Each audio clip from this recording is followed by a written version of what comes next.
ആവശ്യമില്ല. കഴിഞ്ഞ 10-30 വർഷമായിട്ട് കൊയിലാണ്ടിയിലെ പരിസര പ്രദേശങ്ങളിലെയും ഫുട്ബോൾ ഗ്രൗണ്ടുകളിലെ സജീവ സാന്നിധ്യമാണ്. എതിർ ടീമിന് പേടിയും ഗ്രൗണ്ടിൻ്റെ ആവേശമാണ് ബിനു. നല്ലൊരു സ്ട്രൈക്കറാണ്. അവിടെ തന്നെ പ്രാദേശികമായിട്ട് NMC പാലക്കുളം എന്ന ക്ലബിലൂടെ തൻ്റെ SLCക്ക് ശേഷം വളർന്നു വന്നിട്ട് ഒട്ടനവധി വർഷം ഫുട്ബോൾ സജീവമായി രംഗത്തുണ്ടായിരുന്ന ആളാണ്. ഇപ്പം നമുക്ക് റഫറി ആയിട്ട് വന്നിരിക്കുകയാണ് ഇവിടെ. അപ്പം ശരിക്കും ബിനു ഒക്കെ വെച്ചാൽ വളരെ ടാലൻ്റുള്ള ഒരു പ്ലെയറായിരുന്നു. പക്ഷേ ബിനുവിൻ്റെ ഒക്കെ സമയത്ത് പ്രൊഫഷണലായിട്ട് ബിനു ഉപയോഗിച്ചില്ല. അല്ലെങ്കിൽ നമുക്ക് ഒരു ദേശീയ ടീമിലൊക്കെ കാണപ്പെടേണ്ട ഒരു വ്യക്തിയായിരുന്നു, അല്ലെ കാണേണ്ട ഒരു വ്യക്തിയായിരുന്നു ബിനു. പക്ഷെ അന്നത്തെ സമയത്തൊക്കെ അതുപോലെ ക്യാമ്പുകളും മറ്റും ഇല്ലെന്നാണ് ഞാൻ മനസ്സിലാക്കുന്നത്. എന്താണ് ബിനു എങ്ങനെയാണ് ഈ ഫുട്ബോളിനോടുള്ളൊരു താല്പര്യം?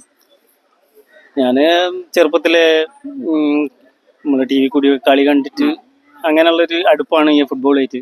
പിന്നെ നമ്മളെ പ്രദേശത്ത് NMSSC ഗോപാലപുരം എന്ന് പറഞ്ഞൊരു ടീം, ഒരു ക്ലബ്ബുണ്ട്. അപ്പോൾ ഈ ക്ലബ്ബ് മെയിനായിട്ട് ഫുട്ബോൾ ബേസ് ചെയ്തിട്ടാണ് ക്ലബിൻ്റെ വളർച്ച. അപ്പോൾ അങ്ങനെ ചെറുപ്പത്തിൽ അവിടെ പോയിട്ട് അവിടെ നിന്ന് കളിക്കും. പിന്നെ ഒരു SLC കഴിഞ്ഞതിന് ശേഷമാണ് മുഴുവൻ സമയം ഫുട്ബോളിലേക്ക് തിരിയുന്നൊരു സംഭവം ഉണ്ടായത്. പിന്നെ അതിനുശേഷം ഒരുപാട് ടീമുകൾക്ക്, നാട്ടിൽ തന്നെയുള്ള കുറേ ടീമുകൾക്ക് കളിച്ച് പിന്നെയാണ് ജില്ലാ ലീഗിലേക്കൊക്കെ കടന്നു വരുന്നത്. ലീഗിൽ ഒരുപാട് ടീമിന് വേണ്ടി കളിച്ചിട്ടുണ്ട് അല്ലേ? ലീഗിന് കോഴിക്കോട് ഒരു 4-5 ക്ലബിന് വേണ്ടി കളിച്ചിട്ടുണ്ട്, കൂട്ട് കിട്ടിയിട്ടുണ്ട്.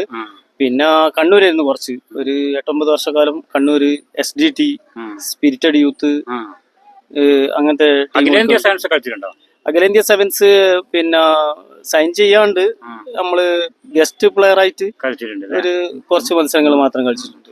ഒരു കാലത്ത് നമ്മുടെ പ്രാദേശികമായി നടക്കുന്ന പ്രൈസ് മണി ടൂർണമെന്റിലൊക്കെ ടീമുകളൊക്കെ പൊക്കിക്കൊണ്ടുവന്ന വളരെ വില കൂടിയ കളിക്കാരനാണ് ബിനു.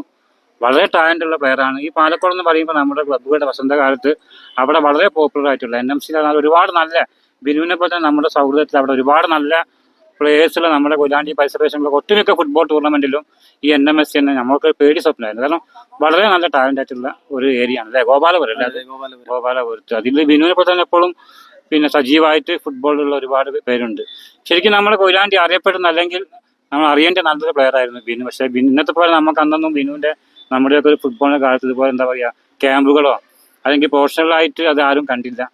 അങ്ങനെ പ്രൊഫഷണലായിട്ട് കണ്ട ഒരു സെലക്ഷന് പോയിരുന്നെങ്കിൽ നമ്മുടെ ബിനു ഇന്ന് ഒരുപക്ഷെ കേരളത്തിനും ഇന്ത്യക്കൊക്കെ കളിക്കേണ്ട ഒരു താരമാണെന്ന് നിസ്സംശയം പറയാം. അപ്പം ഇന്നിപ്പം ആ ഫുട്ബോളിനുള്ള താല്പര്യം കൊണ്ട് ബിനു നമ്മുടെ ഒരു ഫുട്ബോളിൻ്റെ ടൈം കഴിഞ്ഞിട്ട് ഇപ്പോൾ റഫറിങ് ആയിട്ട് സൈൻ ചെയ്ത്, അത് റഫറി ഏതാണ് അതിൻ്റെ എന്താ പറയുക, കണ്ണൂർ DFA സൈൻ ചെയ്ത് നമ്മുടെ ഫുട്ബോൾ മൈതാനങ്ങളിൽ റഫറി ആയിട്ട് വരുന്നുണ്ട് ബിനു. നമ്മുടെയൊക്കെ സുഹൃത്താണ്, ചെറുപ്പത്തെ കാണുന്ന സുഹൃത്താണ്. നമ്മുടെയൊക്കെ ക്ലബ്ബുകളുണ്ട്, വികാസിലൊക്കെ കളിച്ചു വളർന്ന ഒരു പ്ലെയറാണ് ബിനു. അപ്പോൾ ബിനുവിനെ കണ്ടപ്പം പരിചയം പുതുക്കുന്നേ ഉള്ളൂ. Okay, thank you, by.